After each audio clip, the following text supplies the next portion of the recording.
पावसाळा सुरू झाला की एकच वस्तू आपल्याला दिसते आणि खावीशी वाटते, ती म्हणजे मकईचे भुट्टे. पावसाळ्यात गरमागरम गॅसवर किंवा चुलीच्या विस्तवावर भाजलेले मकईचे भुट्टे तर आपण खाल्लेच असतील, पण ह्याच भुट्ट्यांपासून खूप साऱ्या रेसिपीजसुद्धा बनवल्या जातात. त्यातीलच आज मी एक रेसिपी तुमच्यासोबत शेअर करते, ती म्हणजे मक्याचे कटलेट. नमस्कार, मी तेजू आणि तेजू विलेज किचनमध्ये तुम्हा सर्वांचं अगदी मनापासून स्वागत आहे. बाहेरून क्रिस्पी आणि आतून मऊसूद हेल्दी आणि टेस्टी कटलेट नाश्ता बनवण्यासाठी सर्वात आधी आपल्याला लागणार आहेत 2 मक्का. आता ही रेसिपी बनवण्यासाठी आपल्याला मक्का घ्यायचा आहे आणि तो मक्का निवडायचा कसा? असा मक्का आपल्याला नखाच्या साहाय्याने किंवा बोटाच्या साहाय्याने हळूवारपणे दाबून बघायचा आहे. जर मक्का व्यवस्थितपणे दाबला गेला की समजून घ्यायचा हा मक्का अगदी परफेक्ट आहे. खूपच कडक मक्का आपल्याला घ्यायचा नाही आहे, अगदी मऊसूद आणि नरम आपल्याला मक्का घ्यायचा आहे. आता आपल्याला एक किसणी घ्यायची आहे आणि किसणीच्या साहाय्याने आपल्याला अशा प्रकारे मक्का किसून घ्यायचा आहे. जर तुम्हाला मका किसायचा नसेल आणि दाणे दाणे मोकळे करून घ्यायचे असतील तर दाणे मोकळे करून घ्या आणि मिक्सरमध्ये आपल्याला कोर्सली दळून घ्यायचे आहे. खूपच बारीक पेस्ट आपल्याला बनवायची नाही आहे, पण त्यासाठी वेळ वाया जातो, म्हणून अशा प्रकारे आपण किसणीने किसून घेऊया. आता एक वाटण करून घेऊया. त्यासाठी 1 हिरवी मिरची, 1 चम्मच अख्खे धने, 1 इंच आल्याचा तुकडा, 1 चम्मच जिरे, 1 चम्मच बडीशोप, 17 ते 18 लसणाच्या पाकळ्या आणि खूप सारी कोथिंबीर. इथे पुदिना टाकला तरीही चालेल. आता सर्व मिश्रण आपण मिक्सरमध्ये टाकून घेऊया आणि त्यामध्ये आपण 1 फांदी कढीपत्तासुद्धा टाकून घेऊया आणि अशा प्रकारे कोर्सली दळून घ्यायचे आहे पल्स मोडवर, म्हणजे जाडसर कूट होतं. खूप फाईन पेस्ट आपल्याला बनवायची नाही आहे. आता एका बाउलमध्ये आपण किसलेला मक्का ट्रान्सफर करून घेऊया. त्यामध्ये 1 मोठा कांदा चॉप केलेला टाकायचा आहे. अर्धी वाटी आपण बारीक केलेली कांद्याची पात टाकूया. त्यानंतर 1 मोठी शिमला मिरची बारीक चॉप करून टाकूया. त्यानंतर आपल्याला टाकायचं आहे वाटण केलेलं, जे आपण जाडसर कूट तयार केलं होतं ना वाटणचं, तेच. आता त्यानंतर आपला पाऊण चम्मच इथं हळद टाकायची आहे. इथे टाकायचं आहे 1 चम्मच आपला आमचूर पावडर. आमचूर पावडर नसेल तर तुम्ही लिंबाचा रस टाकला तरीही चालेल. 1 चम्मच पांढरे तीळ, अर्धा चम्मच आपल्या चवीनुसार पांढरं मीठ टाकायचं आहे. त्यानंतर अर्धा चम्मच आपला काळं मीठ घालायचं आहे. अर्धा चम्मच आपल्या चिली फ्लेक्स घ्यायचे आहेत. त्यानंतर अर्धा चम्मच गरम मसाला. आता 2 चुटकी आपल्याला हिंग घालायचं आहे. हिंगमुळे डायजेशन व्यवस्थित होते. आता यानंतर आपल्याला बेसन पीठ घालायचं आहे 4 चम्मच. त्यानंतर आपण टाकणार आहोत व्यवस्थित क्रिस्पी लेयर येण्यासाठी 3 चम्मच तांदळाचं पीठ. तांदळाचं पीठ नसेल तर तुम्ही इथे मक्याचं पीठ किंवा अरारोट पावडर असते ती सुद्धा घेऊ शकतात. आता मिश्रण व्यवस्थित हाताच्या साहाय्याने मिक्स करून घेऊया आणि इथे आपल्याला अजिबात एकही थेंब पाण्याचा वापरायचा नाही आहे किंवा तेलसुद्धा टाकायचं नाही आहे. मिश्रण अशाच प्रकारे आपल्याला रगडून रगडून मिक्स करायचं आहे आणि डो लगेचच फॉर्म होतो. पाण्याचा थेंब न वापरता भाजींना लगेचच पाणी सुटतं. ज्या भाज्या खायला कंटाळा करतात लहान मुलं किंवा मोठी माणसं, तर तुम्ही ती भाजी बारीक चॉप करून अशा प्रकारे मिक्स करून कटलेट बनवून देऊ शकतात. त्यांना कळणारसुद्धा नाही की यामध्ये आपली न आवडती भाजी ॲड केली आहे, जेणेकरून त्यांना हेल्दीसुद्धा भाजी मिळेल आणि चवीला देखील खूप छान बनेल. बघा, अशा प्रकारे पाण्याचा न वापर करता डो लगेचच तयार झालेला आहे. आता हा डो आपण तयार करून घेणार आहोत आणि साधारणतः 2 ते 3 मिनिटासाठी रेस्ट करत ठेवूया. आता 2 ते 3 मिनिटानंतर हातावर थोडं तेल घ्यायचं आहे. तेल दोघं हातांना व्यवस्थित चोळून घ्यायचं आहे, जेणेकरून कटलेट बनवताना हे जे पीठ आहे हाताला चिपकणार नाही. आता छोटे छोटे बॉल घ्यायचे आहेत आणि अशा प्रकारे गोल गोल बनवत आपल्याला कटलेटचा शेप देऊन घ्यायचा आहे. तुम्हाला जो शेप आवडत असेल, जो शेप देता येत असेल तो तुम्ही देऊ शकतात किंवा गोल गोल गुलाबजामसारखे जरी बॉल बनवून ठेवले तरीही चालतील. आता इथं कटलेट नाव दिलेलं आहे म्हणून मी कटलेटसारखे त्यांना शेप देते आहे.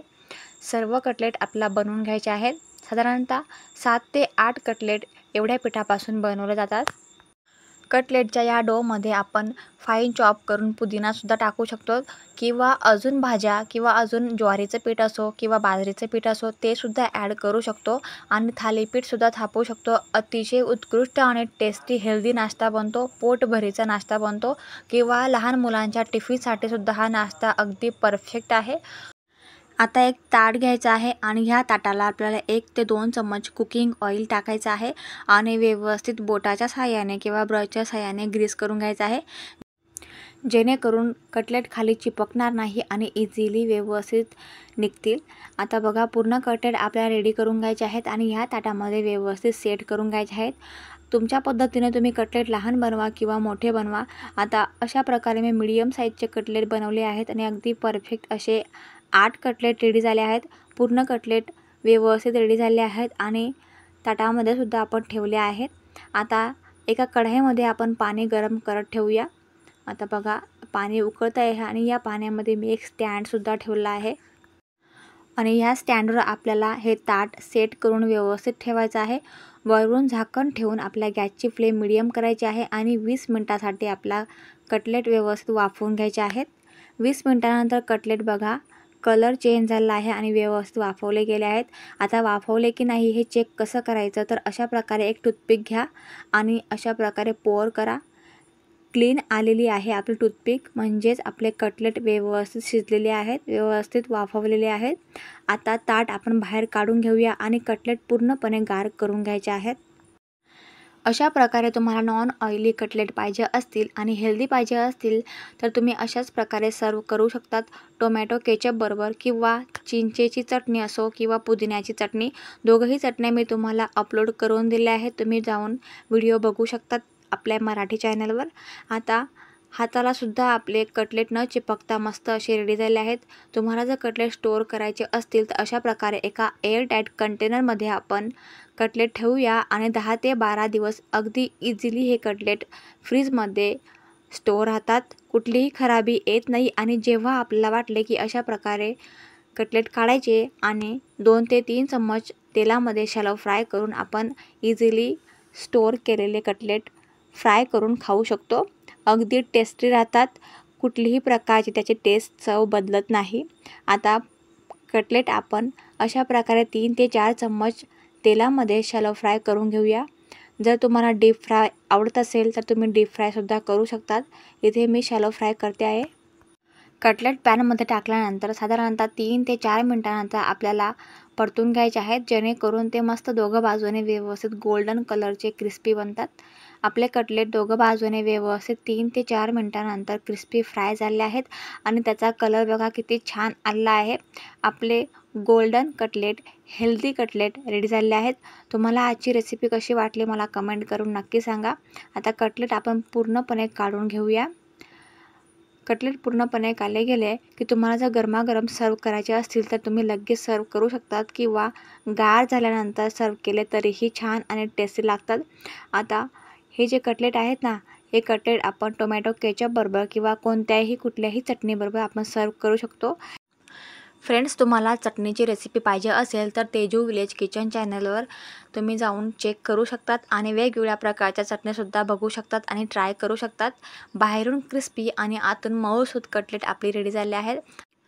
कटलेट आपण टोमॅटो केचप बरोबर सर्व करूया। अगदी टेस्टी, हेल्दी आणि पोटभरीचा नाश्ता आपला रेडी झालेला आहे।